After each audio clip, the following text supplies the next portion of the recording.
Good morning, everyone.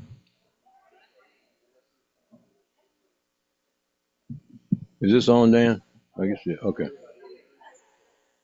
For those who don't know me, my name is Tom Coates, and welcome to the April 19, 2025 edition of the Central Virginia IONS Community Group meeting. This is a big day. I heard on the radio on the way over here. This is the quinticentennial. I'm not sure whether that's the right word or not. It's the 250th anniversary of the first day of the Revolutionary War today in Lexington and Concord, Massachusetts. And so it's also the anniversary of the date of death of Daniel Dennett, who was a philosopher who died. He taught at, I think, Tufts for many, many decades and so forth.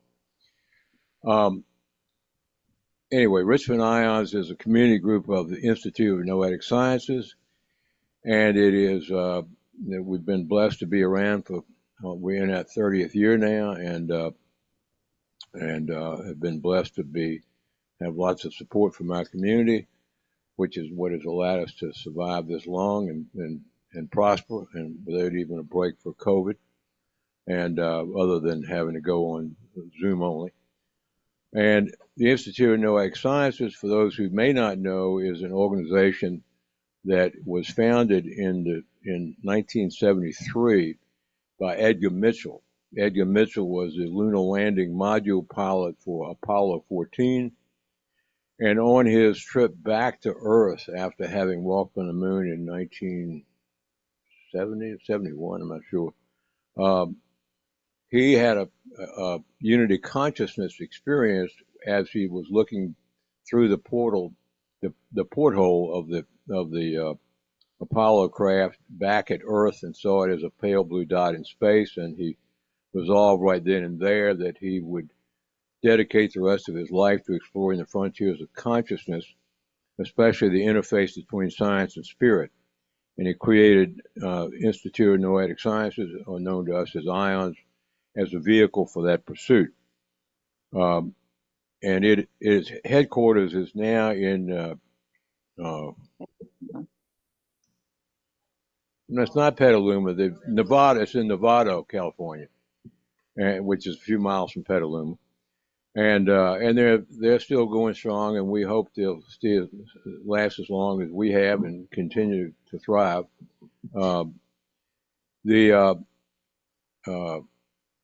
Another announcement I have was something I'd like to bring to everybody's attention.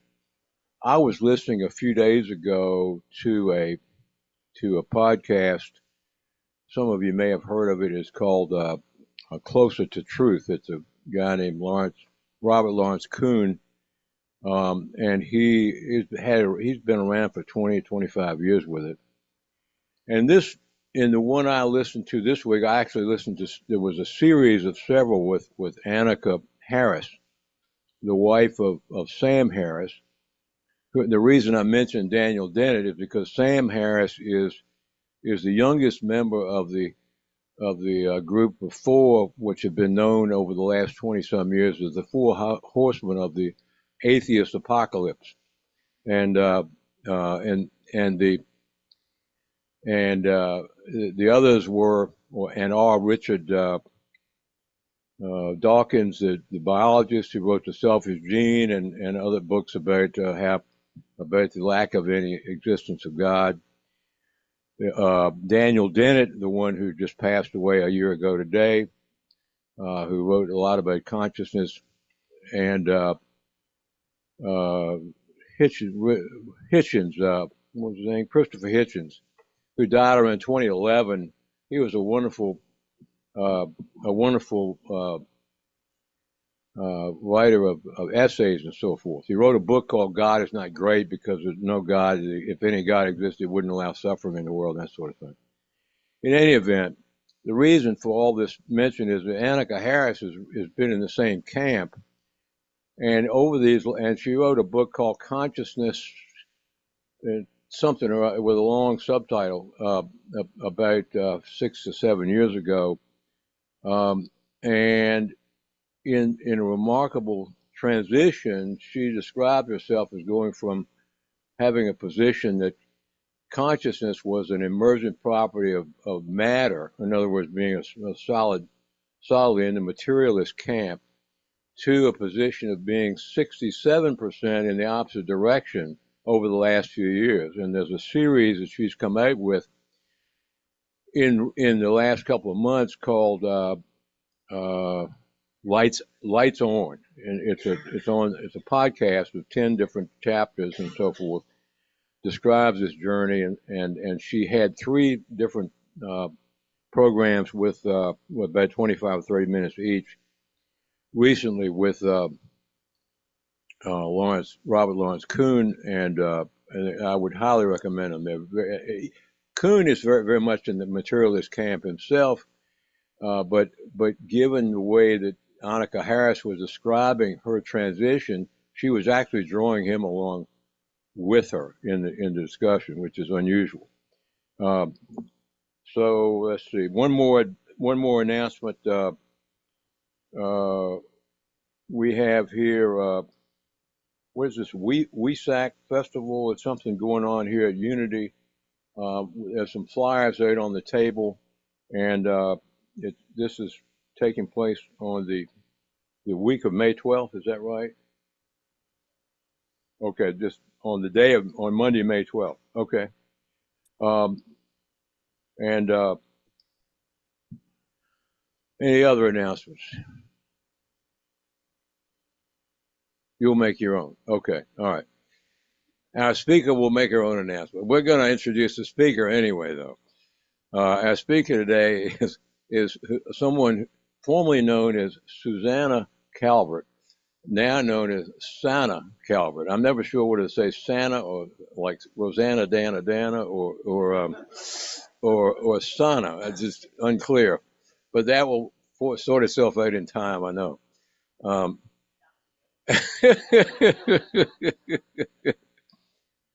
And she is known to all of us. She's been on our steering committee for the last couple of years.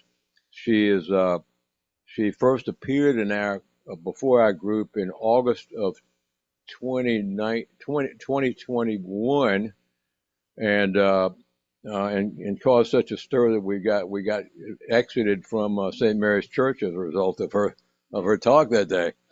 It wasn't. We can't really lay all the blame on her for that, however. But but in any event, Sanna has been on a path with a vengeance for the last several years. A very challenging situation with a late spouse who passed away, and opened up like a nut being cracked open, and she has been on a tear ever since, and has been doing some fabulous work in a number of different directions.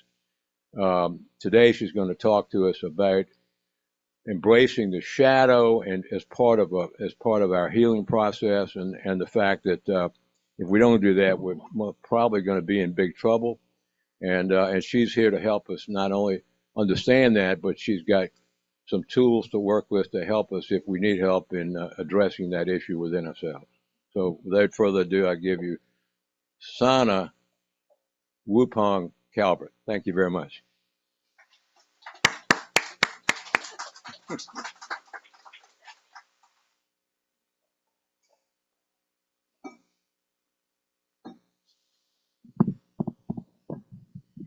Thanks, Tom, and good morning. And when you said crack open, the thing I thought of was a rotten pumpkin. I don't know why. Yeah, and it also explains why I haven't been invited back for 4 years to give a talk. So good morning, everybody, and everybody on Zoom. It's good to see you. And I'll just start with the announcement. So I usually start with announcement for what's going on in Sanctuary of Earth. As you may know, Sanctuary of Earth is our curriculum partners with IONS. And I have the sign-up sheet if you are not yet on our mailing list. You do not need to sign up more than once. If you have not been getting the email, I suggest you check your spam folder. But and there's also a flyer here for our monthly gathering called Gather, Learn, Heal, and Become. but we're not going to have a meeting in May because of all the holidays. But we have lots of great classes coming up. We have a host of new classes, one on astrology and breath work later this month, and I'll tell you one about the hero's journey. So I'm going to pass this around, and if you can just keep sending it around the room, I'd appreciate it. And the other form that's going around the room. Thank you. The other form that's going around the room is there in the front row. If you wouldn't mind passing that along, I'm going to tell you a little bit more about it. But I'm looking for volunteers to sign up to be a guest on the Tarot for Starseed show that's going to start on Ethereal TV.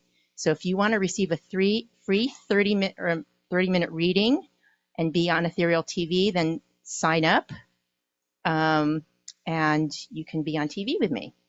So let's hope that that's what will happen with that. Anyway, okay, slides, Dan, thank you.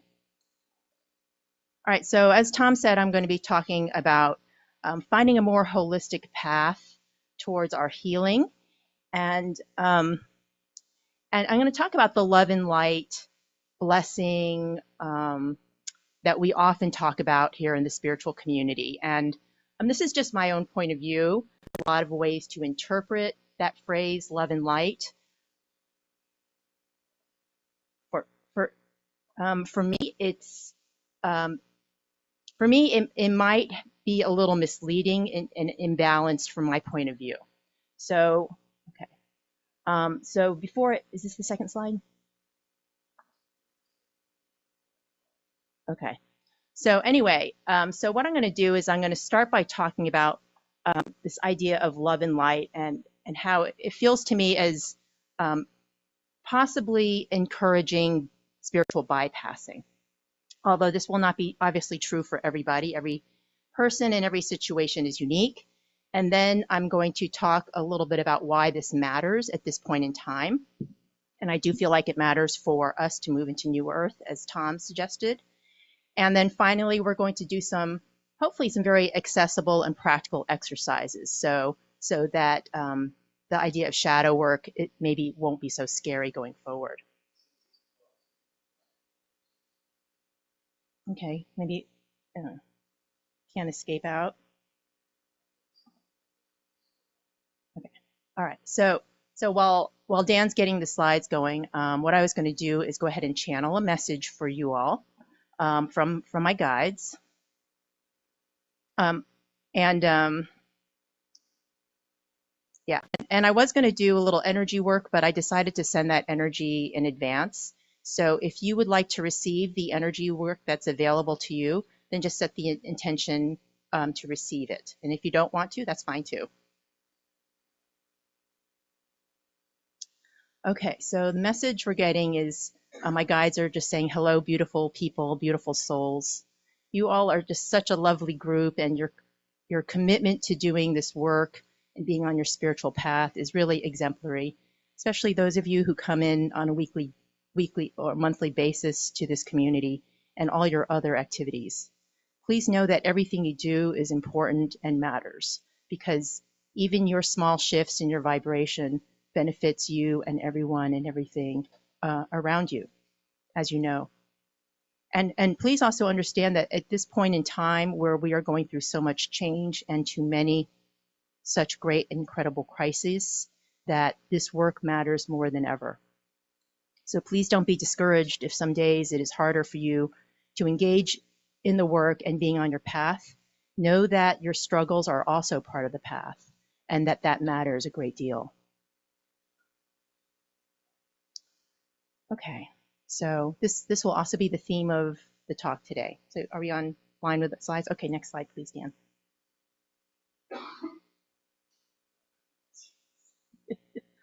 Okay, let's see.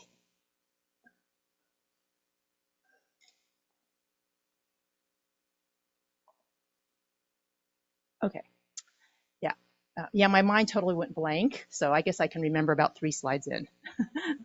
So before we get into this topic, I'm just going to give you a very short background of my path, because what I don't want to do is give you the impression that I'm telling you what to do without me having walking the walk with you as well.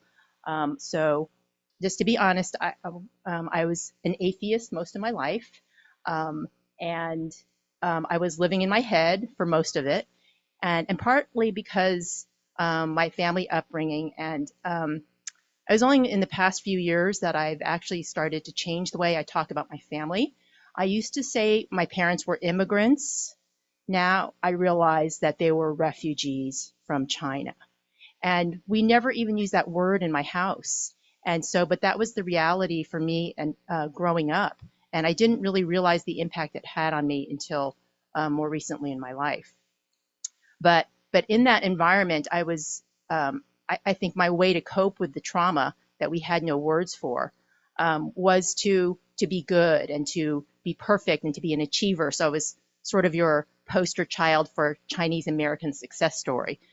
So I did everything I believed I should do as a Chinese American woman, and the worst day of my life was when I got everything I ever dreamed of. And so I started to see that I had not been living my life in an authentic way, and that I had a lot of internal issues that I hadn't recognized and hadn't dealt with. Excuse me. Even though at an early age I had started to do the inner work, because otherwise it would have just been spiraling the drain. So I started on the inner work in even greater intensity and commitment after I realized I'd ruined my life and was probably making the life of people around me very difficult and challenging with my perfectionism, and I had control freak tendencies. Some in the room might say that I still do. And I own that. And then I managed to get myself more on what I would consider an authentic path of going from the academic setting into more leadership and professional and personal development. And I went back to school and got a degree in the science of well-being. And I completely changed my career. I moved into this full time, went from VCU to the University of Georgia, where I was living my dream life with my dream husband. Until 18 months into it, I was coming back from my sister's funeral, and we learned of my husband's stage 4 cancer. So I went from being an atheist into having a spiritual awakening, literally in the blink of an eye. And obviously it's changed my life. And I'll just tell you this really short story, because what I discovered was very quickly with that I was clairaudient, and my guides told me that I would be teaching tarot to people. And I was like, I'm going to be teaching tarot to faculty? And they were like, yeah, kind of, yeah. And I was like, no, this can't be my life. So I was absolutely just devastated, which, by the way, I'm teaching tarot May 18th, so please join us.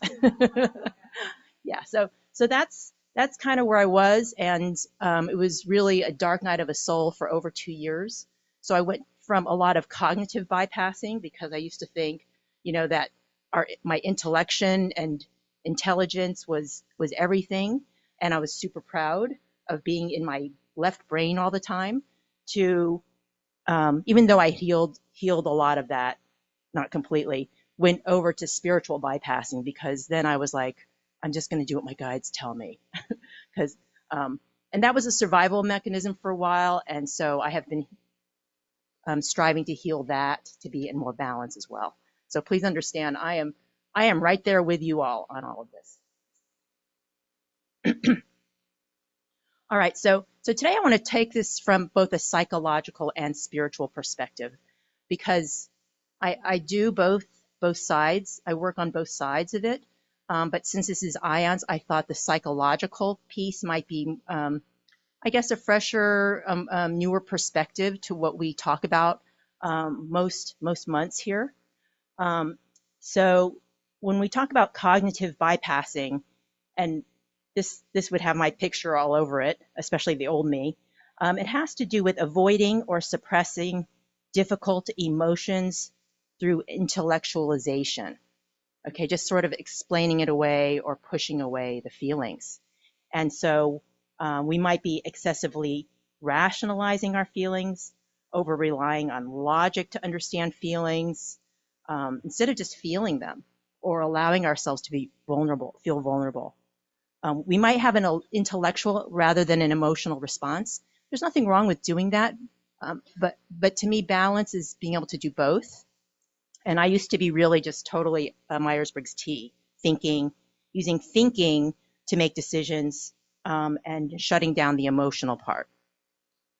I'm proud to say I'm now an F. I use feelings primarily to make decisions, and I like to be able to go back and forth depending on the situation.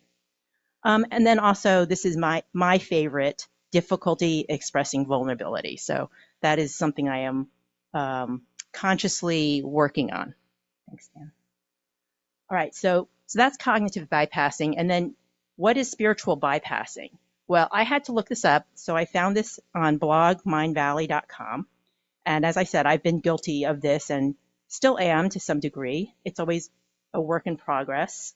So according to them, spiritual bypassing includes forced optimism, prayer passivity, victim of your gifts. And I think empathic people often feel that, understandably. Psychedelic escape, horoscope dependency. I love me a good horoscope. And we are having a astrology class starting on the 29th. So you can depend on your horoscope too. Saintly disguise, spiritual superiority, over-reliance on spirit guides. That's been me. Guru glorification and finger pointing. Okay, so I don't know if any of those feel resonant to you. But you know, we're human and we're just looking to find balance. And sometimes we don't necessarily understand what that means. Next.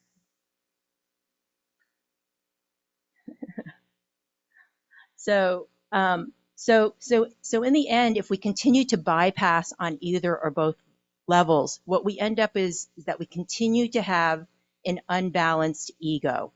So this could express as a need for control in a way that is fear-based. So need for control, we might struggle to surrender. Former control freak here, okay?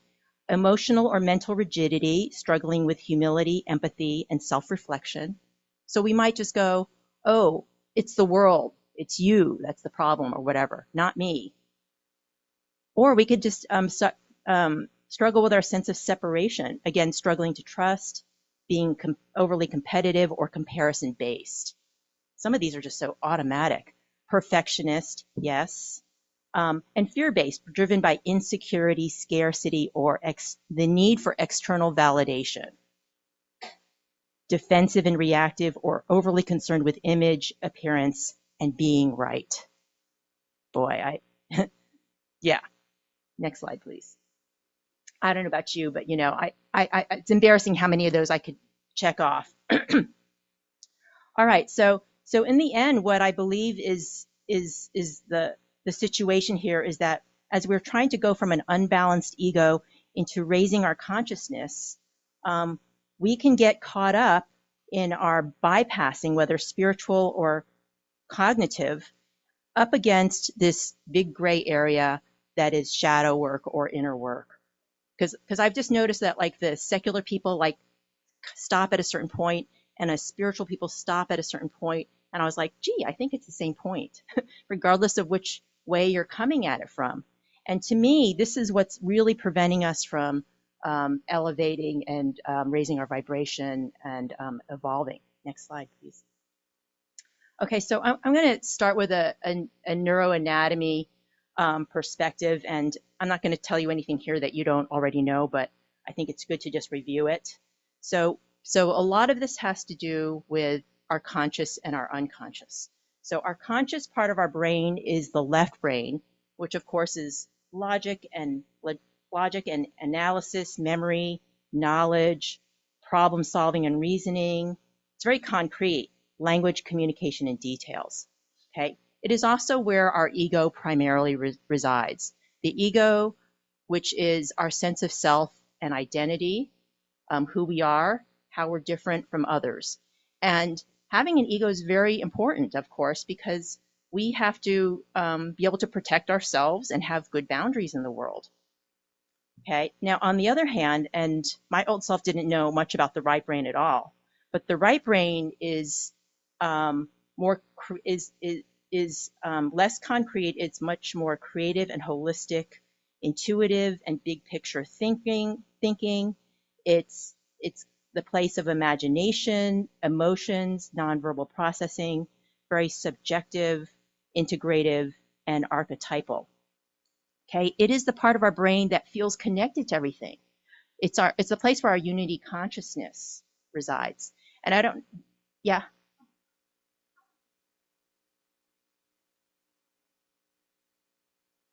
Oh, I don't know. That's a good point. I just don't know. It's a good question. I've always wondered about that, so maybe we can go Google that later. Hold on, go back. Yeah, go ahead.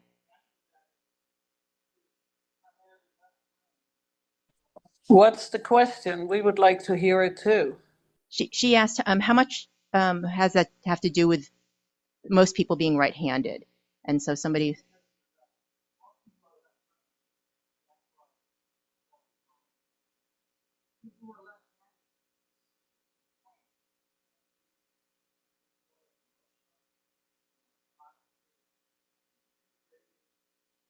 So he's saying that most people who are left-handed tend to be more integrative and emotional. My best friend is left-handed and she's not, but I think she's pretty balanced actually. So that's an interesting point.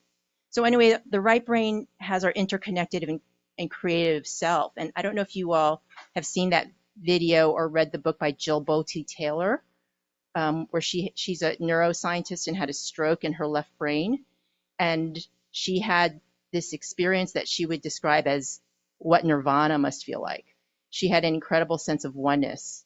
And I saw that video, and back when I was total atheist and left brain, and I thought, oh my God, what if I were to also use my right brain in addition to my left? Would I be twice as smart? So that right there shows you the difference between being smart and wise, right? Smart versus wise. And I guess what I would say is the answer is no, because I feel so much exponentially smarter and wiser when I embrace my right brain. So anyway, I also want to draw the parallels of this to the Taiji Tu, the yin yang symbol. I had to look that up because I didn't know that was called. So that white swirl parallels our left brain, and the black swirl, the yin, parallels our right brain. Okay, so you can really talk about it either way, whether brainedness or the Taiji Tu. I'm going to use the Taiji Tu because I think it's a more dynamic example. Next slide. I would prefer to take them after, but if you have a burning question, feel free. I just might cover it later. Okay, and there's a mic in here, so if you would please come over to the mic if you have a question that you have to ask. Okay. All right, so let's talk about the Taiji Tu for a minute. So the white is the yang, it's the left brain, the yin, approximately. The yin is the black, it's the right brain. And what I love about this is that this actually really both the brain and the Taiji Tu show us that both sides are inevitable. They are inevitable. Yet to me, we just want to dismiss or repress, really half of the energy, half of our beingness. Okay, they are inevitable and they are in a dynamic interplay. This is fluid, and they are integrated because you see the opposite energy within. All right, so one example, and there's a million ways to interpret this, but the one way that I like to think about it in terms of our 3D life might have to do with making a big decision. So let's say I get a job offer.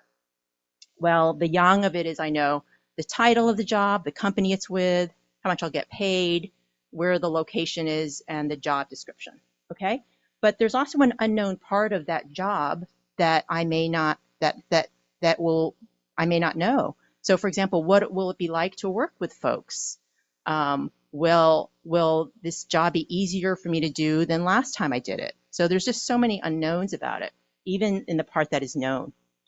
And then the inevitable part is the part that we may not see. So it's often in our unconscious or subconscious. So the subconscious part of me might be saying, why am I even applying for this job? Am I doing it because I need approval? Is it because of something my soul wants? Am I doing it out of fear? And the known part of that inner dialogue or narrative, what's happening in my subconscious or unconscious, might be that I'm super anxious, or I can't make a decision, okay? Or maybe I'm joyful and I'm excited, okay? So there'll be a visible expression of what is underneath and hard to see, hard to measure. All right, so I'm going to go through this quickly because I think you all probably understand what this means, but the issue here is that when we get out of balance and we are not properly attending to both our yin and yang, and I mean that at both an individual and a collective level, that it can express as disease, conflict, feeling stuck. Okay, so if we have too much yang, we might be rigid or smothering, or dominating and aggressive and forcing. And if we have too much yin, it might be the opposite. We might be depressed or feeling stuck or needy, withdrawn and hopeless. But when we're in balance, again, individually and collectively, in my view, is that we can be in flow and we can be introspective and also take action in a way that is in alignment. We are receptive, but we can also be active in terms of what we're asserting or doing in the world. All right, so I think this is helpful to think about our own lives, and do we tend to be stuck in some situations or overly aggressive in others?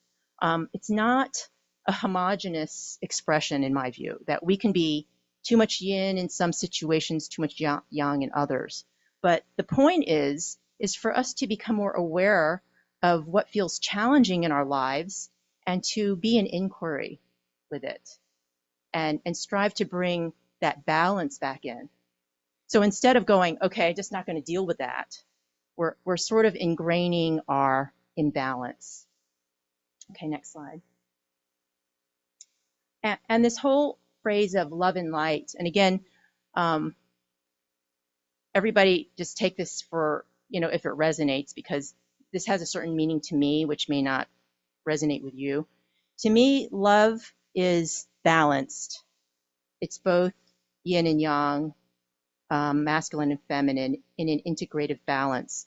And to me, light talks about yang.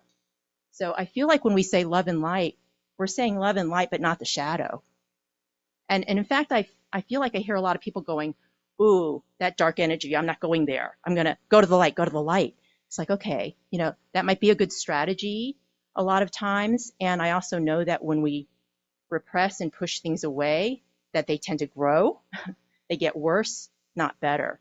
And so I feel like just skipping over it just doesn't work. And so I'm just inviting us all to consider where we might be bypassing, either with our cognition or spirituality. All right, so this quote from Jung about the unconscious and the shadow.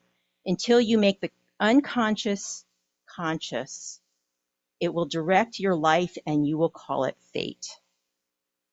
Okay, so again, it's just being willing to go into that place of the unknown, our yin. Not only my own, our individual yin, but the collective yin. Okay, next slide. All right, and that this has an impact on us moving into New Earth. So because if we cultivate that imbalance, that we will fail to realize our full potential of ourselves and our communities. And that's what New Earth is, in my view, is us having the opportunity to fulfill our full potential. All right, so let's now talk about, let's move on from bypassing and talk about New Earth and where it's going and why we're having this conversation at this point in time. All right, so back when I was sitting there alone in Georgia, pretty much by myself, having my spiritual awakening and talking to my guides would talk to me about New Earth. And so when I came into spiritual community here, and when I finally got onto the internet, I don't know why I didn't look out there at the time. I was just pretty numb. I was really pleased to see that people were talking about the same things that I was getting. So I just felt super affirming. And so thank you all. Thank you all for that. We probably all have different definitions of it, but maybe the one thing we might agree on is that New Earth is a high vibrational reality. Okay, and my sense of it is it's a place where we can all fulfill our soul's potential. We all have an equal opportunity to do this. And we do this, in my view and my understanding, is by starting within. This is our locus of control. This is the only thing we have any control over, is our internal world. And when we create, we fulfill our soul's potential from the inside first, that we create peace and harmony and authenticity within, then we can create that in the world around us. Okay, as within, so without. And so if we don't like what's happening out here, then we have the opportunity to go in and create it from the inside out. If we have confusion and aggression, that's what we're going to create in our world. And so the way Spirit described it to me is that what we're moving into, what we're creating, is beloved community for all, including Earth. Okay, and it starts with us fully loving all parts of ourselves, especially the parts that are uncomfortable. And the coin of the realm in New Earth, my understanding is that it'll be characterized by justice, fairness, love, compassion, and service. Next slide. And so the way we get there is that we're going to be going from low vibe, old Earth, which tends to be fearful and judgy and out of balance, low vibration, to the high vibe, balanced and in flow and peaceful. But the portal to get to that high vibe is to transmute the low vibe energy, which is fear-based. So I don't know any other way we raise our vibration unless we go to our low vibe places, and we all have them. We all have them. So this is our invitation, and we do not need to be afraid of it.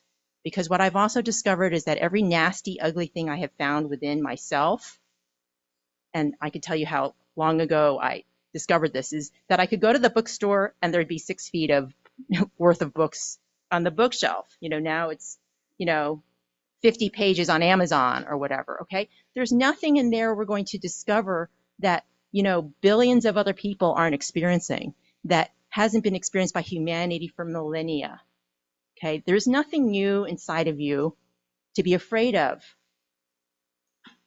So be brave. You can do this. Next slide. All right, so now I'd like to talk about the future of what we're moving into with New Earth from both a psychological and spiritual perspective. All right, so this is work from Robert Keegan, who's a Harvard psychologist. And he talks about the way we develop as humans is along a continuum of our ability to understand and manage complexity. So the more we develop, the more we understand and can manage, okay? And I'll tell you how this relates to New Earth in a minute. So I'll just go through this really quickly.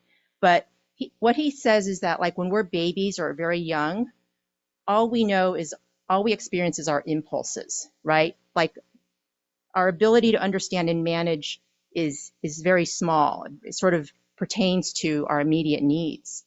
But then our world gets a little bigger and bigger. We can appreciate and understand more and more of the world as we develop.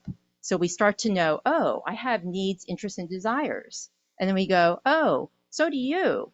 And then, oh, we can be in relationship and show me mine, I'll show you yours. And then, oh, who's the authority on this? So So we start to take in more of our world and we have a greater understanding of it. So what was invisible to us before becomes visible to us.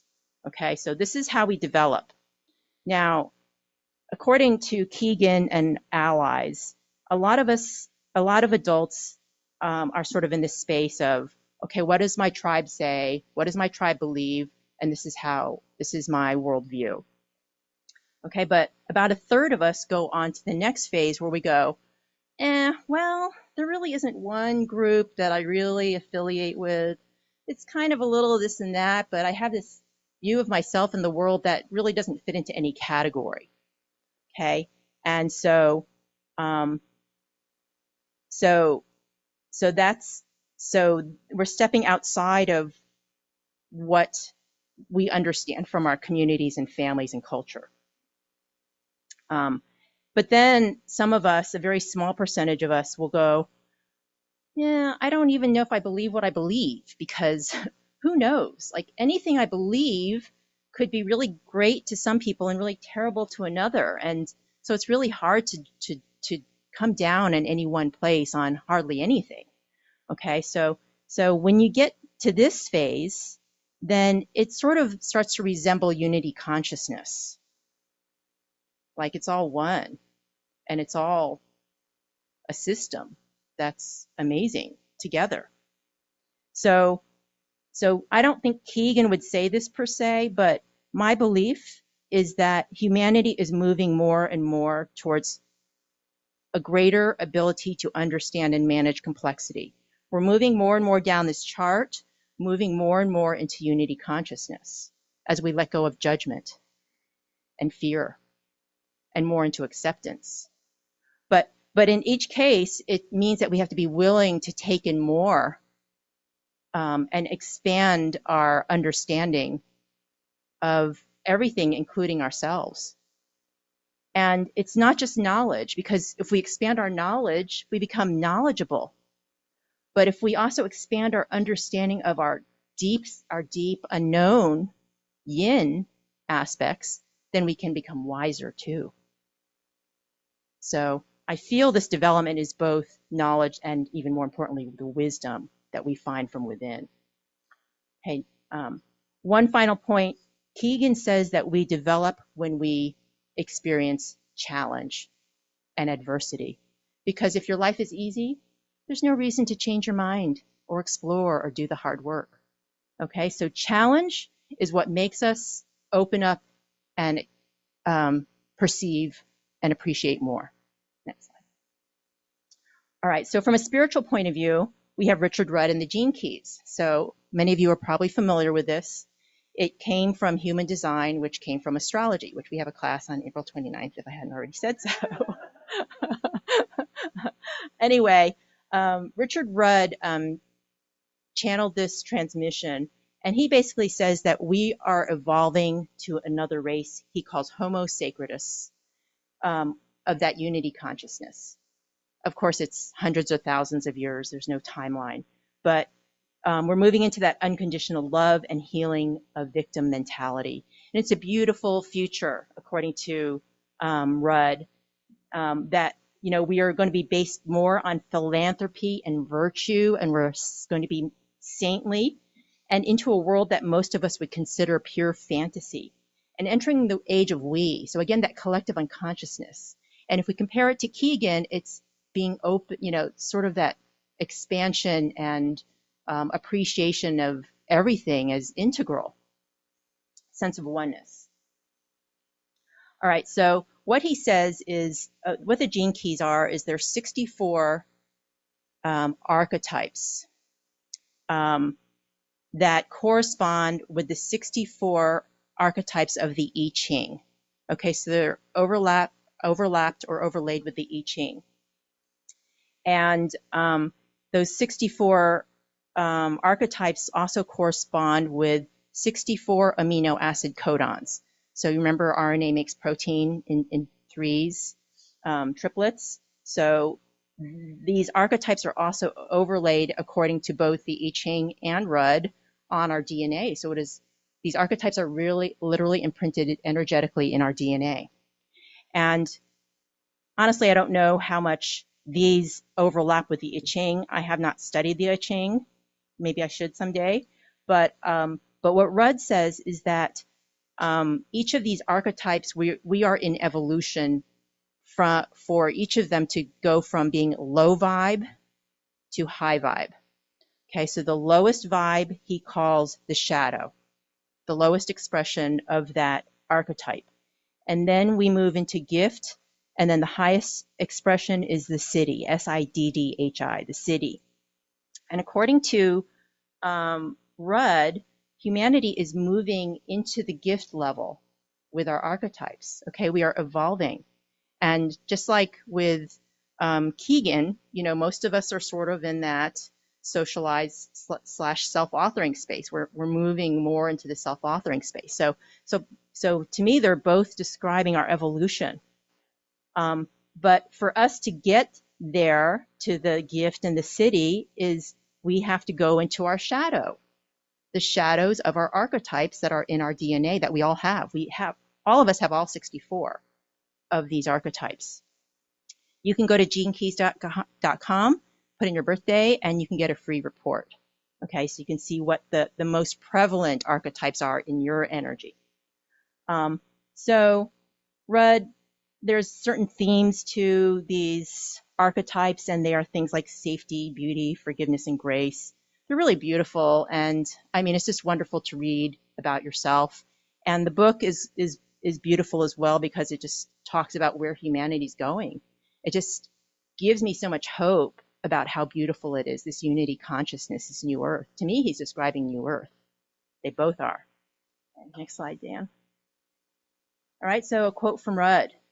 Without diving deeply into our shadows and freeing the awareness from its roots, we will never experience the elation of the vaporization of the victim consciousness within us. So for him, what he says is that we must contemplate our shadow and to love it and to bring it into light. And this is how we gain freedom from it. Okay, next slide, Dan. All right, so this is all important right now because of this new earth energy. I mean, this has always been available to us, but to me, it feels like an imperative right now, and why many of us are feeling so uncomfortable because I feel like we've hit this inflection point where we're moving into new earth. And this is the model that I got from my guides that, okay, here we are, we're in the 3D, this gray basket thing, the matrix. And our higher self is the player across the veil. Okay, our higher self, our higher consciousness, and our current reality. Spirit told me is an RPG, and I'm like, what's an RPG? And I had to look it up, and it stands for role playing game. So it's literally like the Matrix that we are in this game, and Spirit told me that we're in a version that will no longer be supported. Okay, so imagine your 8-track tape player. Okay, it's just going to keep breaking down and become completely unworkable. And I feel like I don't know about you all, but I'm experiencing this right now everywhere. Like it's so hard to get anything done because nothing works like it seems like it used to. Spirit told me we're a zombie walking. Okay, it's already dead. It's already obsolete. And so if we cling to it, we're just clinging to something that's already gone. Like I remember my late husband be like, this deck has got to go. It's all rotten out, rotted out. And he'd take his screwdriver and start tearing it up. And I'd be like, wait, what are you doing? But it's like, no, it's rotten. And just because it has a veneer of integrity doesn't make it whole. And that's what's happening to us. In my belief, you can disagree with me. There's room for every perspective, but this is gone, basically gone. We just don't know it yet. But and it's inviting us to go into that new earth energy, this higher vibration based on philanthropy and virtue. But to get there, we can't just hop over. We have to go through this portal, which Spirit also called an umbilicus. All right, it's like a birthing process, and we're all being squeezed. Okay. And there's no other way to get there but to go and release your fears. Okay. You have to do the shadow work. That's my view. Next slide. All right. So why are we doing this? Well, from the Rudd work, from the Keegan work, it's always been there. And it's happening even more intensely now, in my view. But maybe every generation has said this. But to me, Earth's vibration, she's shifting, and it's very uncomfortable for us. And we have no other place to go. We either go along with it or we fall off of that, whatever that means. Okay. But it's also always been the invitation of humanity to rise to challenge. So those of you who are familiar with the hero's journey know that the purpose of storytelling is to convey this idea that we, for us to be successful and prevail to our challenges, we have to go within. So Joseph Campbell studied all the stories across time and culture and came up with this framework, the hero's journey, where the hero or the shiro leaves the ordinary world, so what's known to us, the yang, our comfort zone.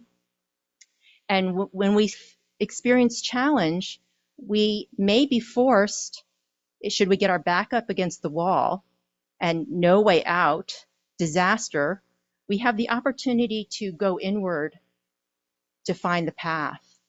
That the journey is really an inward journey, that we have to venture inward to find the bigger version of ourselves. And I love this. It's also the dark night of the soul, but it has the opportunity for cracking us open like a rotten pumpkin or a nut. But we have to go from the ordinary world, which is the light, the yang, into the dark night of the soul, or Campbell calls it the innermost cave, which is the shadow. We find the gift in the shadow. Okay, and then once we really embrace it and we reclaim the part of ourselves that we gave away, that we repressed, we didn't want to deal with, part of our inner child, then we can return bearing the gift and the reward and resurrection phase, which is what Campbell calls it. He describes it as if doors are magically flying open and as if you're receiving help from the heavens. I describe it as flying on the wings of destiny. That's how it feels. But only if we really step up to the challenge. The point of this, according to Campbell, is to have a greater sense of feeling alive. Feeling alive.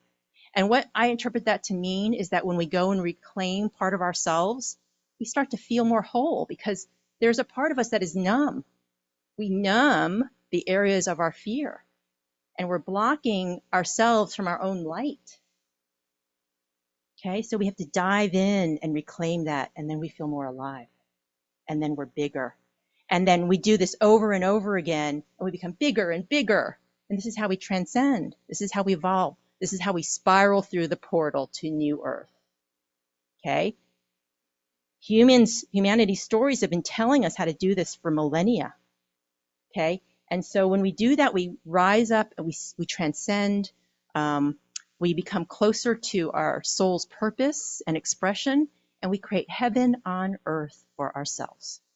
Right here in zombie land, whatever, as we're moving towards new earth. Okay, it doesn't depend on anybody else. And in fact, the challenges out there are my invitation to do that. Next slide. All right, so I feel like there's just no bypassing. Like, we can't skip over it. We have to heal, and then we also have to grow, and then we can access flourishing and flow.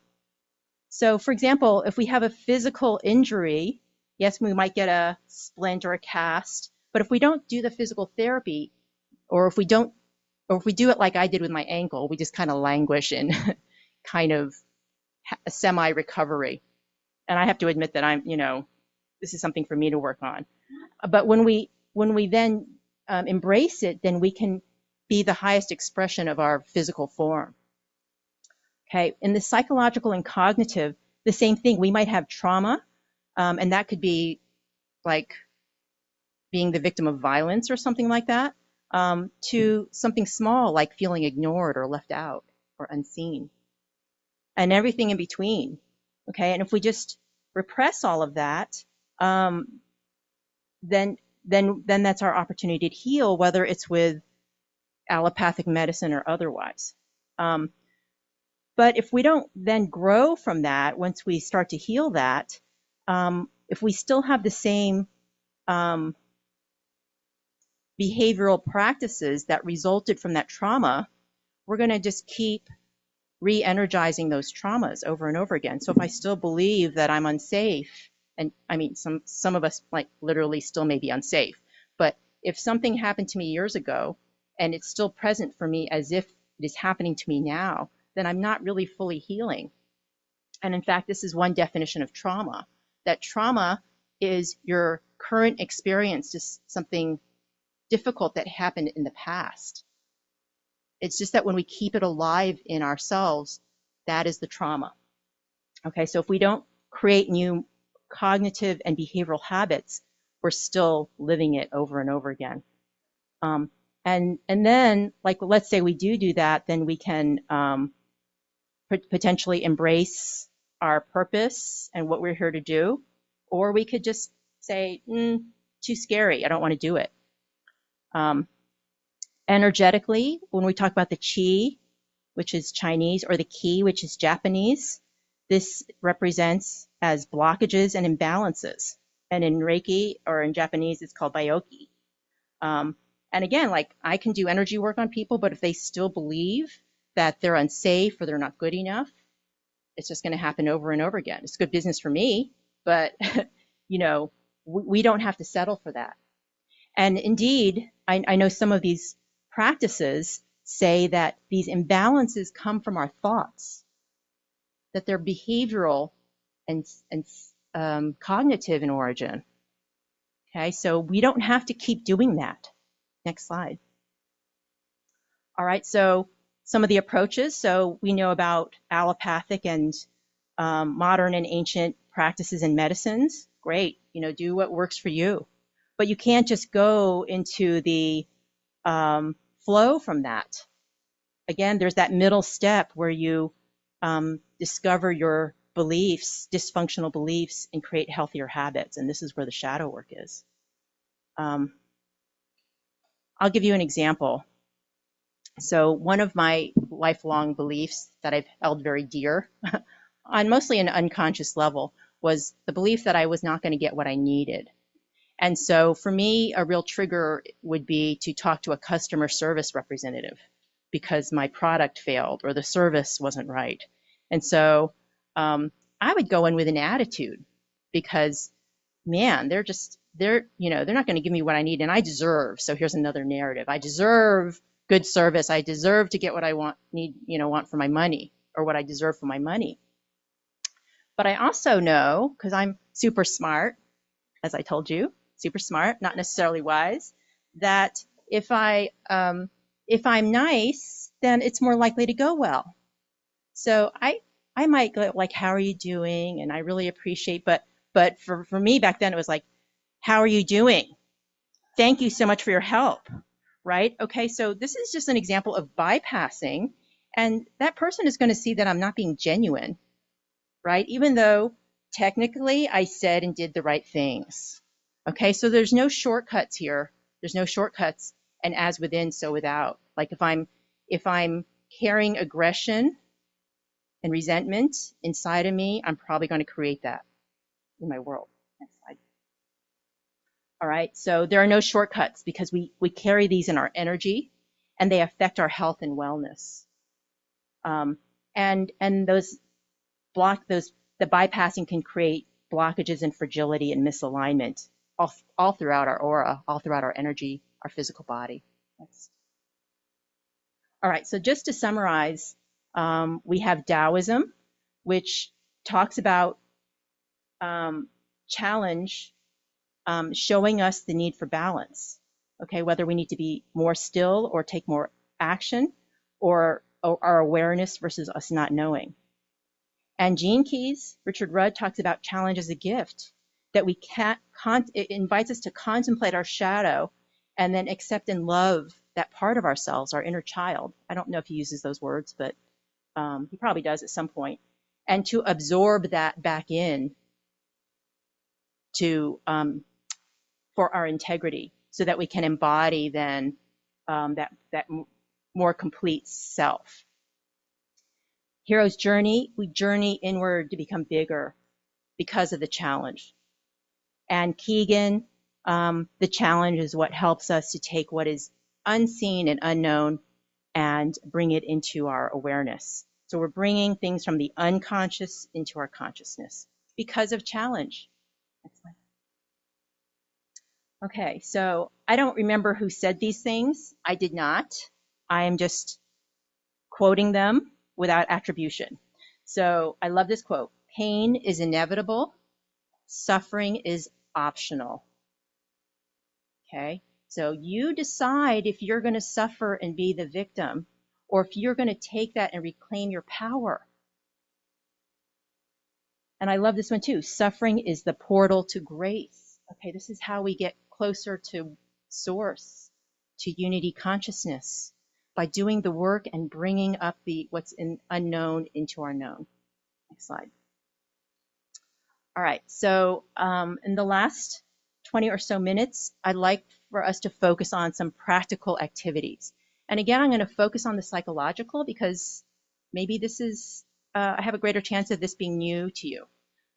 But I personally work on both ends because I think they're important. This is how we get across to a rising consciousness. Next slide. All right, so this is the low-hanging fruit. I hope this is one of the more accessible ways to think about bringing what's unknown into what's known. So there is this concept about multiple intelligences according to Gardner. And I think he listed 9 or 11 different ways for us to be intelligent. In our society, it's mostly IQ, right? Our cognitive intelligence, which mainly consists of the yang skills and traits: logical, mathematical, linguistic, visual, spatial, and pedagogical, digital. Okay, so it's not exclusively yang, mostly yang. Okay, the ones that are mostly yin tend to be valued less and recognized less in the Western world. Naturalistic, so our relationship with nature. Existential, spiritual, musical, interpersonal, social, emotional, and bodily, kinesthetic. Okay, so for me, the easy button is that we use all of our intelligences, both individually and collectively. But sometimes, and probably everybody in this room probably experienced some, I don't know, discrimination or bias because of the spiritual point of view. But let's also not be guilty of that, and let's be inclusive for all of our intelligences and however they show up. And we can then take a more integrative approach to healing, growth, integration, application, and transcendence. All right, so I'm going to just pause here for a minute and let you just think of parts of your intelligences that maybe you have not lifted up or recognized as much in yourself or even others.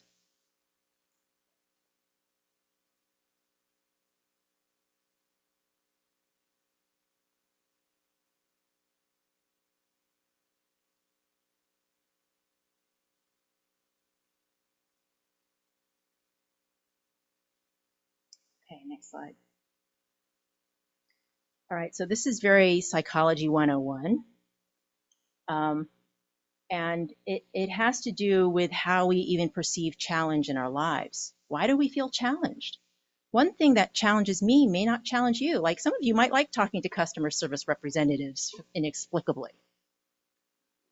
Okay, but there might be things that bug you that I go, whatever, it's not even a thing. Okay, so this is the ABC model. So in this situation, my belief or thought that I'm not going to get what I need creates what I perceive to be an adverse event. All right, so it's the belief that comes first, not the adverse event. Because if I didn't have that belief, it would just be a thing that's either neutral or positive, an antecedent. All right, but since since I believe that this is a trigger situation for me, that my belief I'm not going to get what I want leads me to feel angry or resentful or whatever. And my response is, I've got this edgy way of being that is less likely to get me what I want. Did you all notice that about my story? That I'm actually creating a self-fulfilling prophecy, that I'm not likely to get what I need if I hold this belief. Okay, so that's the cruel irony of it, and why we sometimes feel stuck in situations. Why does this keep happening to me? Well, I'm manifesting it. Hello, right? Okay, next slide. All right, so those are the ABCs. And so, as I told you before, you can't just skip over this because it's your energy. It's going to manifest in some way. You know, that's the spiritual term for it. I'm creating it, this self-fulfilling prophecy, through my bypassing. And so one of the first steps is to be mindful and self-aware. So if I know, oh my gosh, I'm going to have to call about my Verizon bill again, then I can I can be more intentional about creating, challenging my belief about that and go, you know what, I really feel like we're going to connect and have a good experience here. And then I'm more likely to then elicit the consequence that I say that I want. Okay, next slide. All right, so here's where you get to see yourself in the mirror potentially, but maybe not. These are the common fear beliefs called schemas from this book called Emotional Alchemy, Tara Bennett Goldman. So again, see if any of these resonate with you. And I'm going to ask you to focus on you. Don't go, oh, that's my husband, or oh, that's my boss. Like, that's just avoidance. Okay? So be honest with yourself. Nobody's going to ask you to put it on a sign and show everybody. Okay? So here, according to Bennett Goldman, are the common fear beliefs. Abandonment, they're going to leave me. Deprivation, I won't get what I need. Subjugation, my needs aren't important, or they're less important than others. Mistrust, others cannot be trusted. The situation cannot be trusted. They're out to get me. Unlovability, I'm not loved, I'm not worthy, I'm not good enough. Vulnerability, I'm not safe. Entitlement, I deserve good service. Exclusion, I don't belong, I don't fit in, I'm not like anybody else. Failure, I'm not going to be successful. Perfectionism, I need to be perfect. Okay, so I'm going to give you just a minute to marinate in this. See where your favorites are.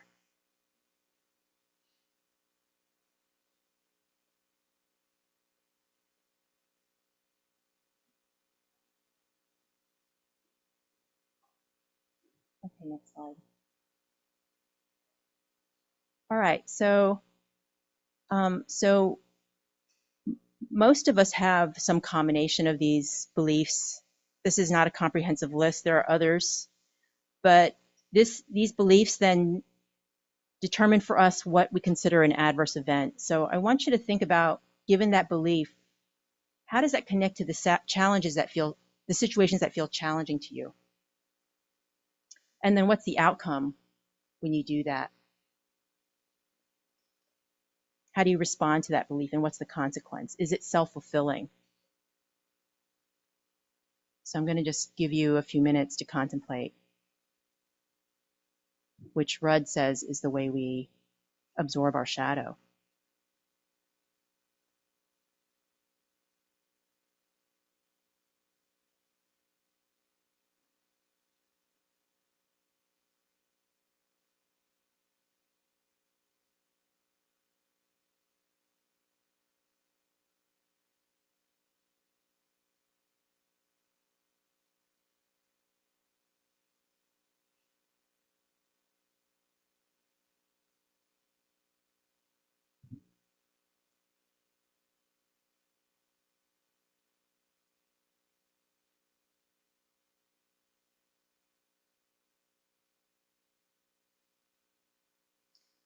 Okay, so I hope that just gives a little food for thought about how we might be contributing to the things in our life that are hard. And that's sobering, but on the other hand, it's something that you can change.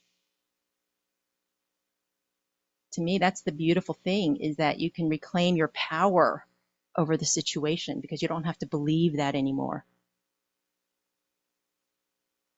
Next slide. Okay, so I'm going to talk about what we do now, given this, and one, radical forgiveness, was just something I actually learned from this community. So beautiful. And also cognitive behavioral therapy for yourself. I'm just going to say that please get help if you feel like you can't do this alone. I love therapy. I'll go with you. I love therapy that much. Okay, because it's good to have somebody help you process things, and especially if you feel like it's too much for you to handle. Everybody's doing it. Don't feel bad. Okay, next slide. All right, so radical forgiveness. I'm going to start with a story about the Buddha that I read some years ago. I don't particularly call myself a Buddhist, but I very much subscribe to many of the practices. So in this story, Buddha, of course, surrounds himself with many students. And one student is challenging, to say the least. So he complains all the time. He's demanding. He interrupts. He's always getting underfoot and in people's way. And one day somebody said, Buddha, why do you keep this student so close by? And Buddha said, he's not my student. He's my teacher. Right. So whether it's a person in your life or a situation that's challenging and annoying and relentless, that is your teacher. Is your teacher. Because when you find your peace again, that's power. That's power.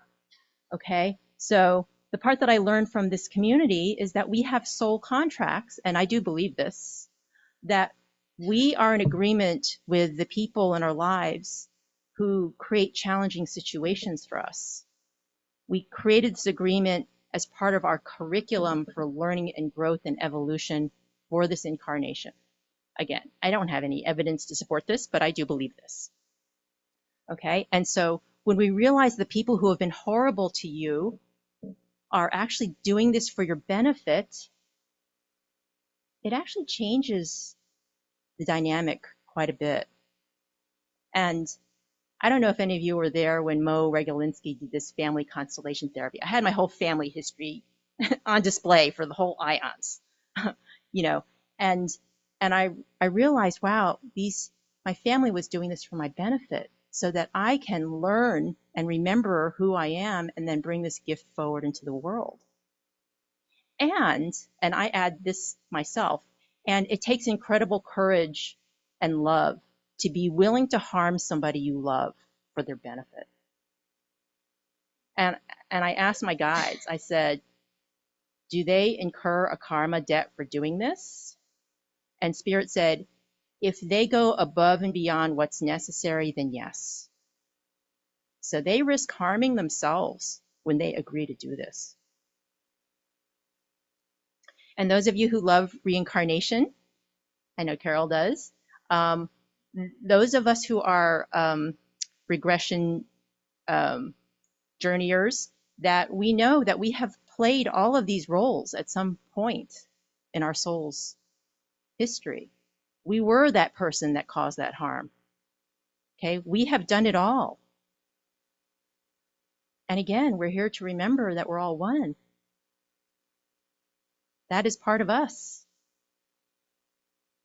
And so I think some contemplation questions. How has this person or situation making you a better, stronger, wiser person?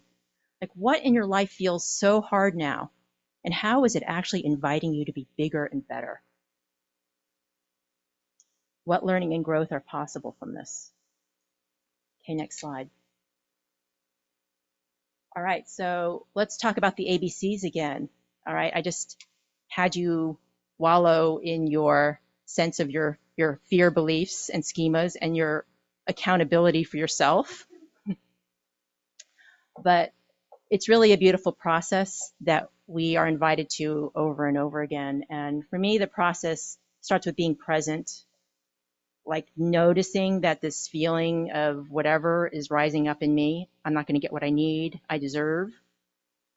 And then notice those thoughts. Okay, I can now hear myself saying that and know that this is part of my fear belief. Instead of just going, I'm right, this is truth. It's not truth, it's garbage from my ego. And to be with my feelings. Like, I used to just push my feelings away until they come spewing out. Really icky.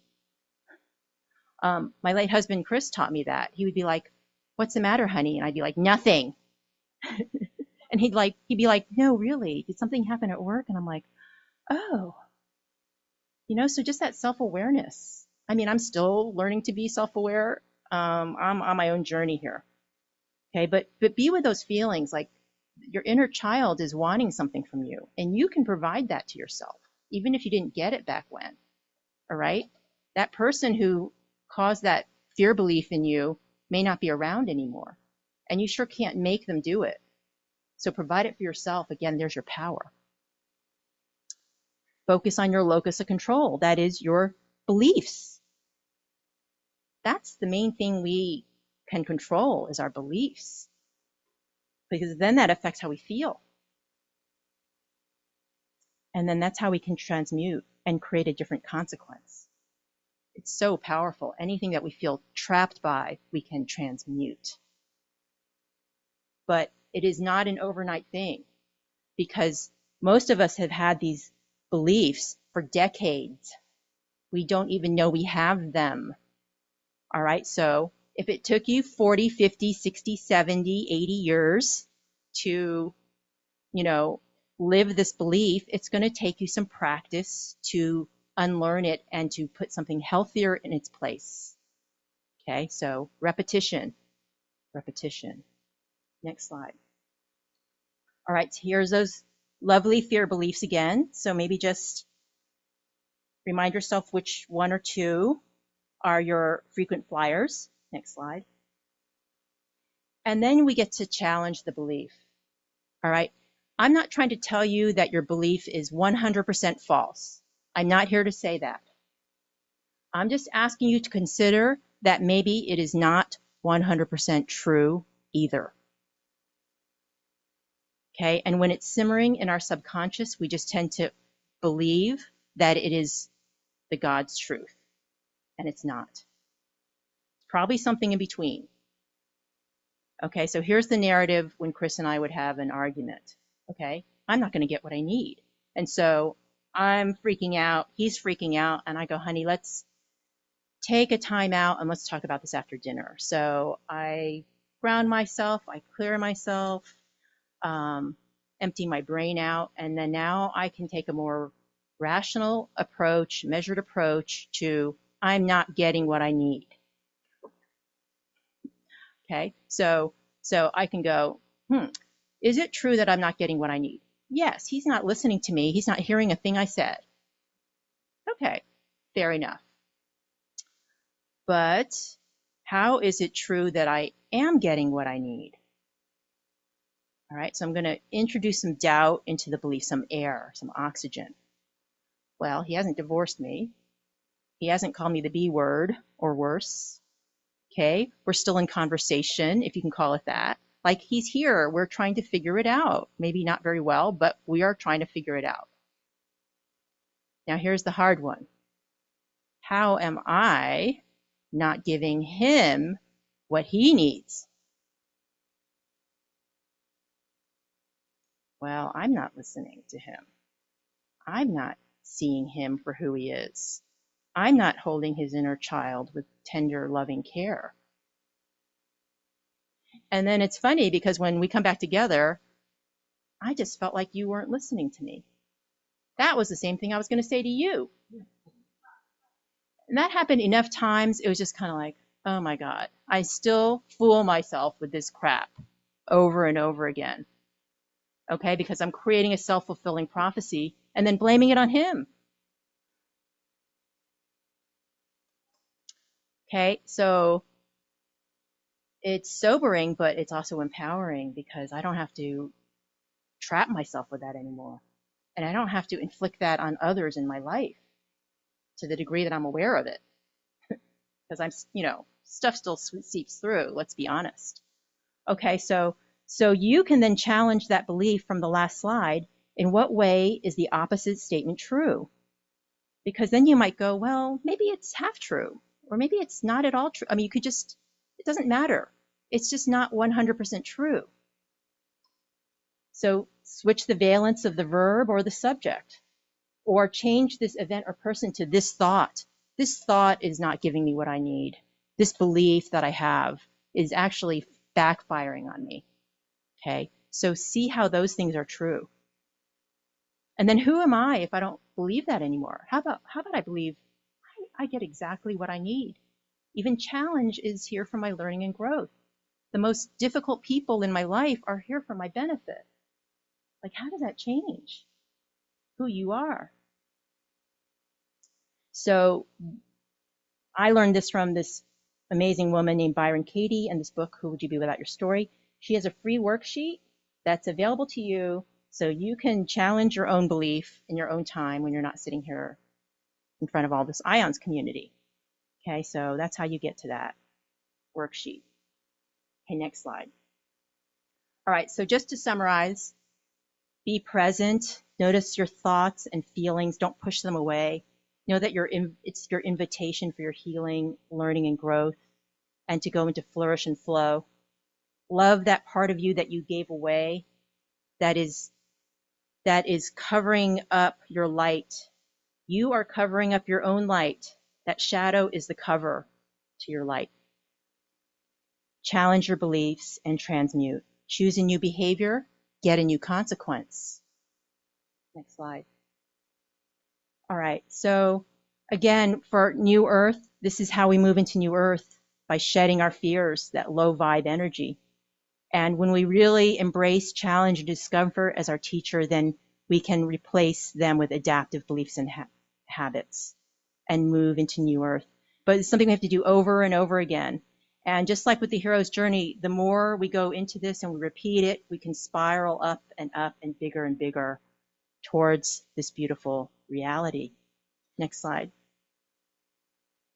So reclaim your power. No one else can do it but you. Nobody can make you feel better about you or your world but you. Although we can support each other in doing that. Let's please strive to do that. And I just want to point out that darkness is not just the absence of light. It's not the absence of light necessarily. It is also the absorption of light. Okay, those beliefs are absorbing our light. And when we release them, then we can release that light too. We go from the ordinary world into the special world, the innermost cave, and back into the light to bring back the gift. Next slide. All right, so I decided I would do this inquiry as a meditation. As always, it's spirit guided, so if you wish to participate, it'll be about us transmuting our fear beliefs into a higher vibe. So feet flat on the floor, back straight. Let's take a couple of deep breaths. I don't know about you, but my chest feels tight. Even though I embrace this work, it is also hard. And let's just imagine as we're breathing a little container like an egg surrounding us. Soft white light, and we breathe, and we feel safe. We feel held. And we know that that light is here to anchor us, safe tether to our known world, our ordinary world. And we can always return here. That is a choice too. We can even imagine a cord from the light, a cord of light that we can hold. Just like an old school scuba diver, we used to have a cord to a tank. that we can dive deep because we have the courage to deal with whatever we encounter, the shadow of our collective unconscious and our own. Nothing we haven't experienced a million times prior lifetimes. Nothing that others on earth aren't already experiencing in this moment.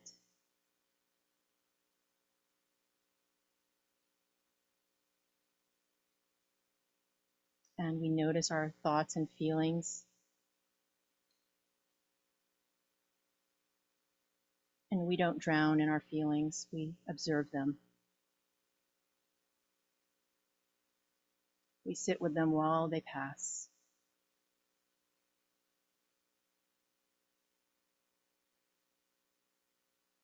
In there we find a belief, which is like the monster in the closet.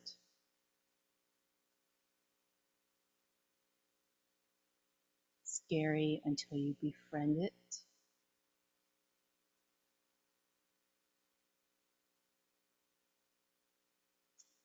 Because it does not stand up to scrutiny.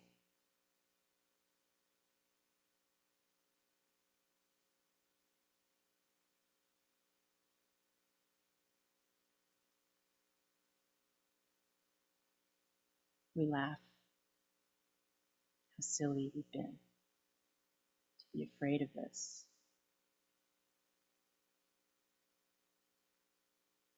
And when we come back up to the surface, that belief gets lighter and lighter.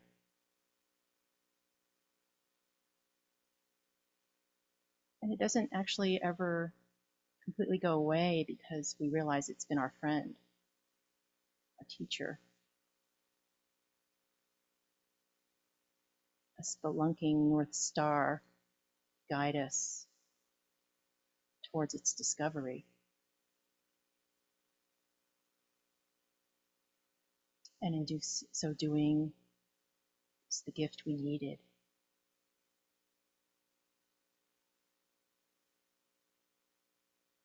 And when we get to the surface, our egg just seems a little more spacious. Thinner walls, more open. The air is fresher than we remember when we left.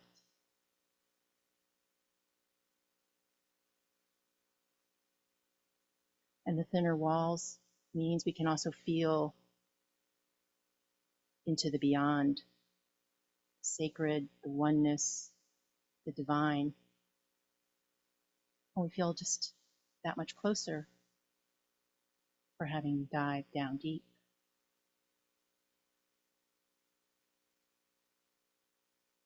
And we think, oh,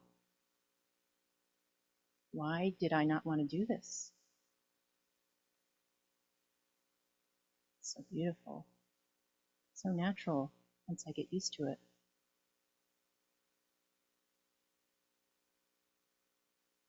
And eventually we can go free diving without the cord,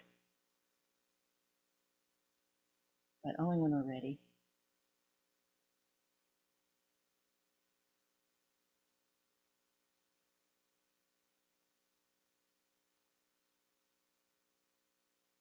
When you're ready, you may open your eyes, come back to the room.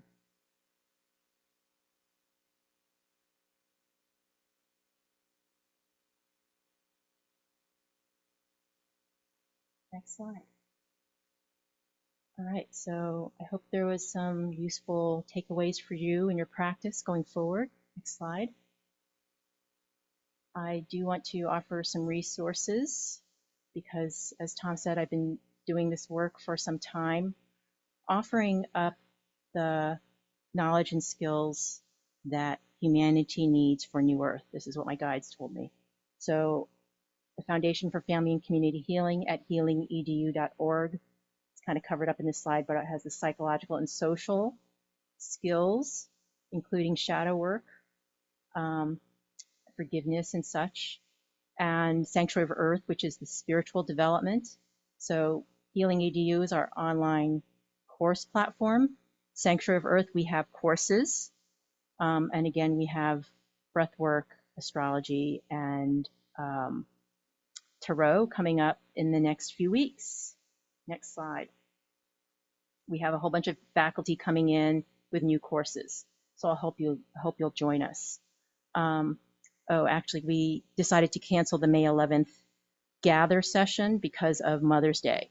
So we will resume on June 8th with Qigong for our gather session. It's free, Sundays at 1:30. First, we're doing the second Sundays right now, just once a month. And new courses coming in the summer, including a shadow work and healing retreat with Megan. So if you're interested in that, please let me know. Next slide. All right, so I invite you all to explore the Healing EDU platform. And on April 29th, I'm starting a course on the hero's journey that includes an optional meditation afterwards. I feel like this call to the inner work is the imperative of our time now. Don't forget to sign up for free reading for Ethereal TV. And also know that my personal practice, I support Starseed. So I channel and do soul readings, energy work, coaching, and behavioral change on both the spiritual and cognitive side. No more bypassing. I help people go through the shadow. And you can contact me at susannacalvert@gmail.com. And I have some business cards up here on the little table if you want to. Here's the URL if you want to register for the Discovering Your Inner Hero course. It's part of the series I call Hope Warriors. I feel like our hope is needed more than ever right now. Okay, last slide. I think it's the last slide. Okay, final message. Final message from the guides. Oh, loved ones, you are so beautiful and brave for participating in this conversation where you are being invited to the bigger, most authentic version of yourself. Remember, you are all here for a reason. All of you, including the ones you disagree with, have signed up to be in this Earth School at this time, to be part of this transformation of Earth with humanity. And your truest, biggest self is what's needed in the world right now. Not some version of you that you think you ought to be, but your most authentic, truest self. Because together, that will be the solution that we all need right now. Okay, I think that's the last slide. So thank you so much. Appreciate you running away when I said shadow work.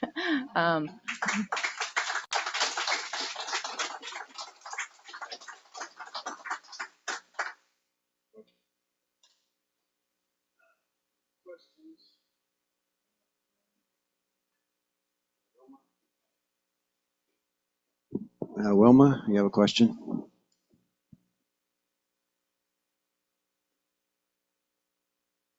Do you hear me? Yes. Oh, nice. I wanted to thank you for your wonderful presentation and how you facilitated a whole lot of hurt and fear and anxiety. And apparently it was your lecture when I injured my hand. And it's very significant that 3 weeks ago I broke my elbow on the same arm. So that was already, for the physical therapist in me, quite a message.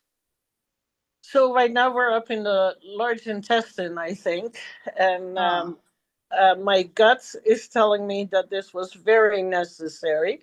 So since Spirit provided, it happened to be yesterday that I put a carpet down and I am listening outside, lying down on the beautiful carpet going, like, thank you, God. I have just what I needed. And I cannot tell you enough how everybody should do that physical therapy. I had dry needling from it and had to curl up in a ball and told my physical therapist to leave the room very nicely. I just said, can you please leave for a moment? And I stomped this pillow with my sore elbow for a little while, just to give you an idea on how deep these emotions go. And it was such a wonderful wonderful release. So please do your physical therapy or whatever you need to do when you have an injury, because it might be the call from your body to say, this is your time to solve whatever it is. I cannot tell you enough how much that helps me today too. And I have one very simple question. I did not like the sign up with invite or evite, and it's a big hurdle for me. Is there a way that I can give you my email, or that Tom can give you the email and that I could be on your list? Yes, can you put it in the chat and I can get that from I Dan? think Tom Coates has my email address. If he could say yes or no, and otherwise I Okay, he could says put it yes. in there. Yes, that's what I thought. Yeah, If you wouldn't mind to add me, because the whole part was a big hurdle for me. And again, thank you so much for doing the work that you're doing. and same to you for practicing what you preach, Wilma. And thank you for sharing your story and encouragement. Thank you. Okay, anybody else? Yeah, we have somebody in the room.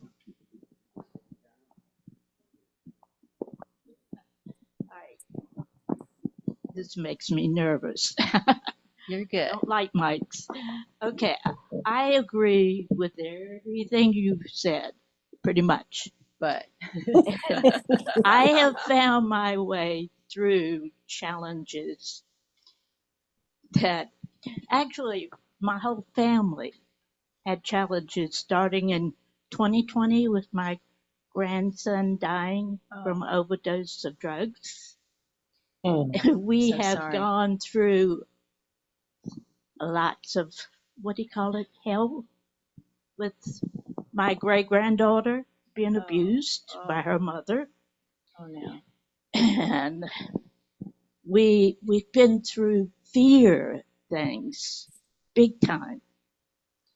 And my daughter now has custody of my great granddaughter because her mother was abusing her and her boyfriend. All that out there.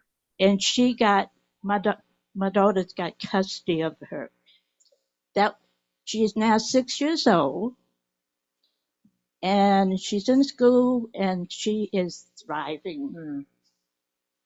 She has had therapy since she was like a year and a half. Play therapy. Okay. Yeah. She's had all kinds of therapy. Yeah. For ever since she was a year and a half, she's gone through that. Yeah. And now she's like a very brave little girl. Yeah. Yeah. And we can now have a birthday party with her mother in the group. Wow. We That's have huge. gone through that much healing. Wow. I have amazing. gone through that much Wow. healing because I was afraid to be around her mother because my anger. I was afraid I was going to punch her out and do something Yeah.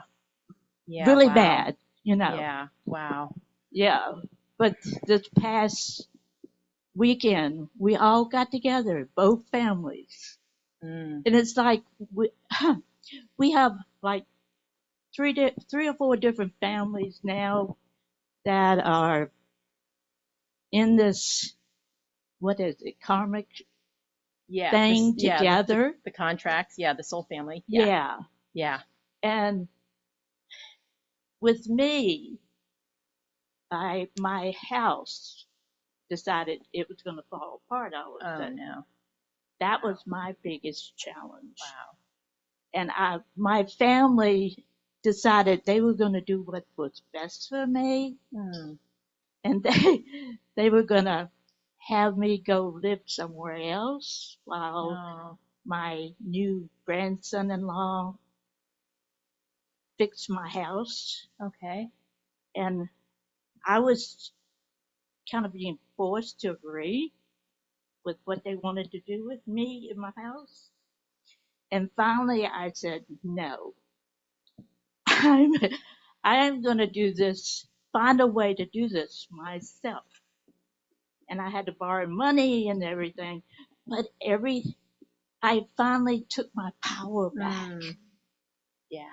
And the thing about Brian Cady book, I found that in a library, her books, a library in Dispatana, and I live in Sandston.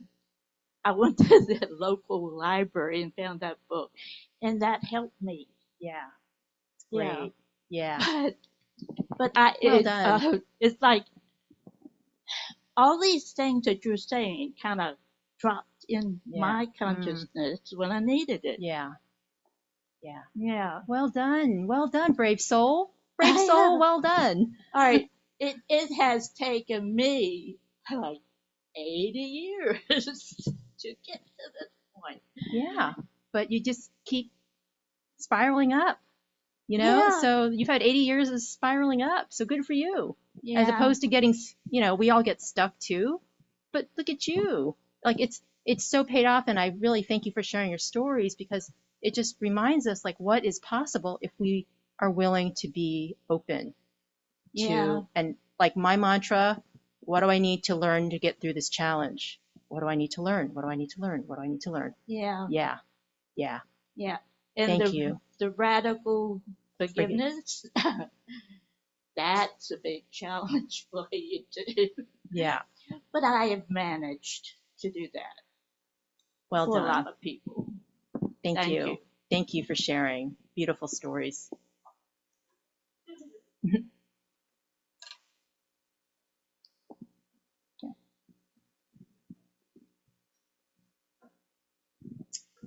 I have a question when you started talking or referring to what's going on in zombie land. Yeah. So your model, you talk about consciousness, unconscious, subconscious. I'm still confused between not so much conscious, unconscious, but the subconscious. Because you go back to your brain, and part of your brain is run by the unconscious medulla. Mm-hmm. And that you only talk about the upper lobes, frontal lobes. And there's, all these other parts.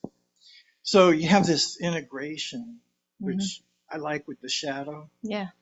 So how do you explain, like most physicians, psychiatrists use chemicals to try and balance the brain. And like she was talking about, you have the drug problems. Yeah. But then, I don't know. Yeah. If you have depression, you get treated with a chemical. Well, but you've talked about allopathic alternative medicine. So what I'm wondering is, when you look at the zombies, do you consider a zombie like, I don't know, 90%, 80% of the world right now? That they're just surviving? No, I'm not talking. Yeah. Are they unconscious? I don't think zombie conscious or unconscious? No, I don't think that was meant to talk about any people per se. It's more that our modern society, our modern world is disintegrating. So it's not meant to be pointing at anybody.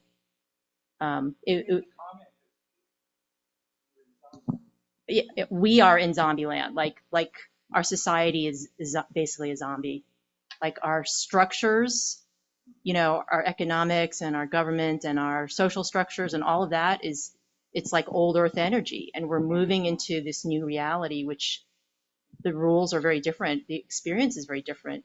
We don't have a map for it yet. How do you explain the popularity of the undead, all these movies, all these TV series, and the young people embracing that?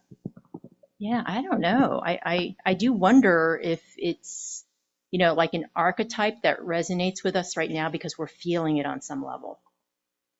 Because if we're in zombie land now, I mean, we're all in zombie land. Not necessarily that we are zombies, but we are in zombie land. It's been happening for a while. We have been sensing this for a while. And it's inevitable because civilizations rise and fall. Like eventually they're going to dissolve. And so that's not to say that we're going to dissolve. Like, I don't believe we are. I think we're just going to move into a new vibration and we're going to leave. It's almost like the rapture. Like, we're going to rapture right here in place. That's what I feel. That's our opportunity. We can just rapture out of the numb, because we all have numbness. I think that's zombie-ish. So I'm not going to call anybody a zombie. I have my own zombie to deal with. So, but like where I'm numb and closed off to myself, I think that's where my zombie is. And by bringing that aliveness back to that is where I can feel most fully alive.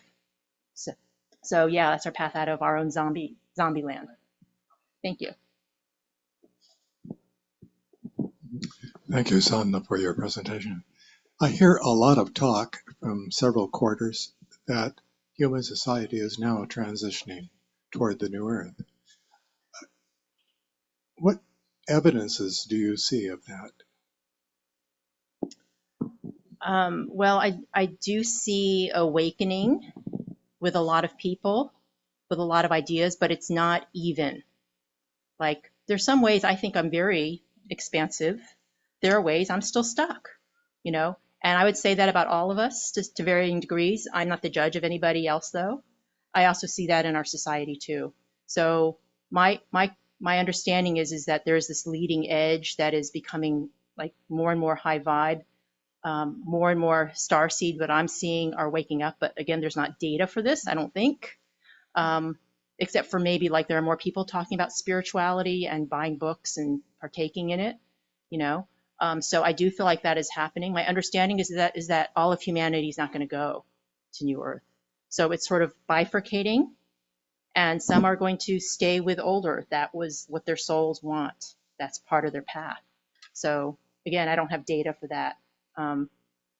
It's what my guidance has told me. It resonates with me. I might be using confirmation bias, ignoring what evidence is refuting that. Don't know. I think the nature of our reality, though, is that we can't know. We can't really know. Even things we have data for, there's always the yin and the yang and the integration. Like there are always parts that we don't understand.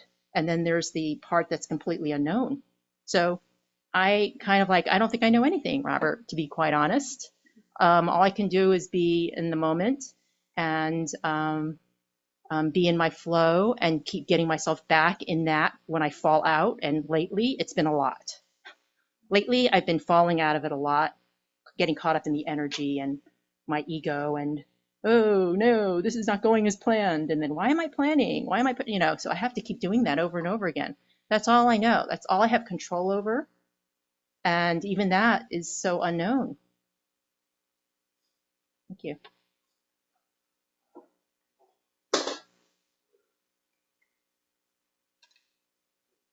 Thank you for your talk, and I really appreciate the way you present yourself and share your vulnerability. It allows me to listen to you better. Thank you.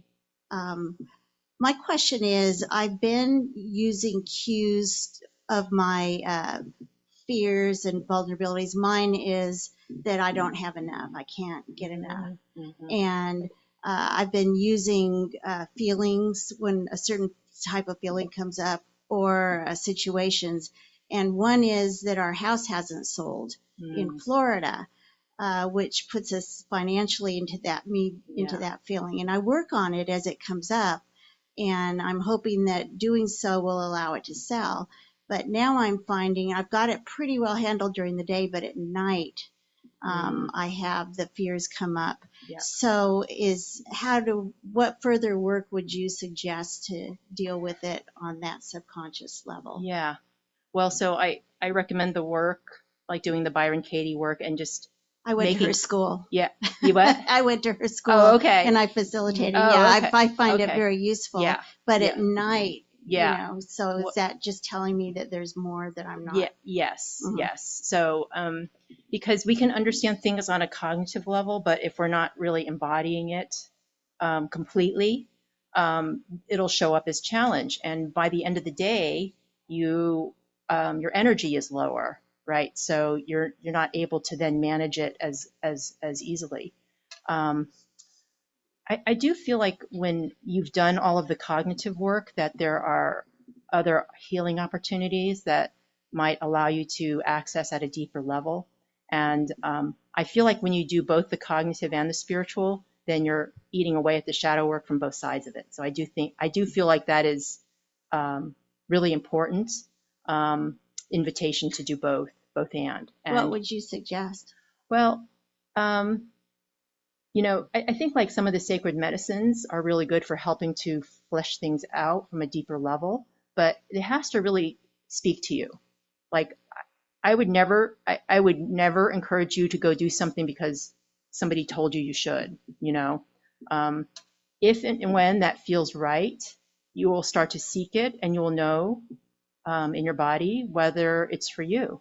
But there are other forms of healing like that. Like you could do energy medicine, you can do sound and breath work, you can do regression therapy, hypnotherapy. So, it could be something in a past life. So it could be that you need multiple approaches to it. The breath work really appeals to me, but I have I like don't want to go do it. I don't either. It's too much work. I'm lazy. Exactly. Yeah. But like a talented breathwork healer, I can pretty much go into this ecstatic state with just oxygen. So yeah. Good luck with that, and thank you for your commitment to your journey. Yeah.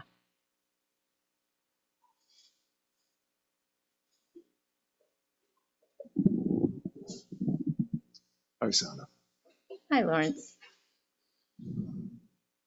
This has been a real healing. And an image came to me that is kind of comical, and that is that over a long period of time, I've been playing the game of bumper cars emotionally, where something gets bumped into me and I bump somebody else, and just as kind of a pass the baton kind of concept. Yeah. And I recognize how your scope of knowledge is such a wellspring that helps to get out of the way of the bumps to some extent. This has been a healing, and I'm aware that healing continues to wholeness. Yes. It's not just to fix something. Right. It's a process. Mm-hmm. Yeah. Mm-hmm. And reflecting on this, I'm very cognizant of my presence here in Richmond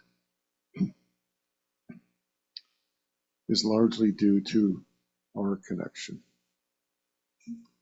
a couple years earlier. Mm-hmm.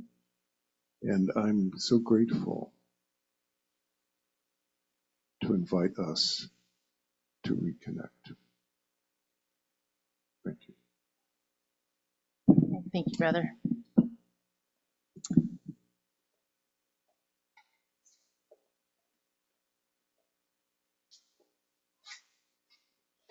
Sanna, this is great. Am I on here? Fear, false evidence appearing real, right? I like that. And the one that has always resonated with me is one my son taught me years ago. I grew up masking. How you doing? Fine. Mm-hmm. Feelings inside not expressed. That's the zombie part. Yeah. I've told this before, but it certainly is appropriate in this context as well. I remember one time when I was 10 years old and I had a big brouhaha with my mother, who had suffered from mental illness and was treated throughout my childhood and her most of her adult life with paranoid schizophrenia. And I blew out of the house and went wandering around the neighborhood, and then cursing the darkness and walking and asking aloud, why isn't my mother just a normal alcoholic like all the mothers of my friends? Why does she have to be crazy? We can't even tell people about it, And I got I was really getting immersed in my victim consciousness, and And I got I was blessed, perhaps through her genetic pass along to me, with having voices in my head even from the time I was little, and I got the clear voice saying, you're not a victim of this. You chose this. Yeah. You chose this. This is your creation, and it's here for your benefit. Yep. And it was just the most powerful information I got ever in my life, and I was very happy to get it young. Not that I internalized and integrated it fully then, but it's been something that I was able to carry with me throughout my life, and it's been the best guidance I ever got. Not happening to you, but for you. It's happening for exactly. you. Yes. Exactly. Yeah. So thank you very much. Great story. Thanks, Tom. Yeah, thank you. Looks like we're done. Tom's usually the last question, so we must be done. And the only thing standing between you and lunch. So thank you, everybody. It's great to have the opportunity to be with you today. Thanks. Thanks, Tom. Thanks, Dan. Thank you. It was great. Okay. All right, folks. Another example of how blessed we've been below these 30 years. And thank you all for your support. Thank you for being here. I forgot to mention it when we began. There is a list on the table outside the door that for those who are not, a couple of people have signed up, I know, but for those who may not be on our list, if you would like to get our monthly email that tells you when we're going to meet and where and so forth, please feel free to sign up. Our group is open to all. The only criteria for being a member here is showing up, whether you're in person or online. And if you put your name on our list, we'll put you on our list and you'll get our monthly email. We'll try not to bother you with daily emails like you get from some places you join. And so again, many thanks. We have in the back our usual potluck lunch. I see the menu is not as diverse today as sometimes it is. You have a combination of chocolates and chicken salad, but they go well together, I'm sure. And whether you brought any food or not, you're invited to join in with what we have. And so again, thank you, and we'll see you next time. And online, for those who want to, I'm sorry, I forgot this at the beginning. For those, we do exist only on the generosity and donations of our participants, and so those who would like to donate to us online, you can either do it through I think our PayPal function is still working, but we also now have a Venmo function that you can access through our website. And those who don't know how to do that, like me, you can write a check if you want and mail it to the address on the email that transmits the meeting notices. Just make it out to Richmond IONS and it'll be fine. And again, thanks all, and we'll see you next month.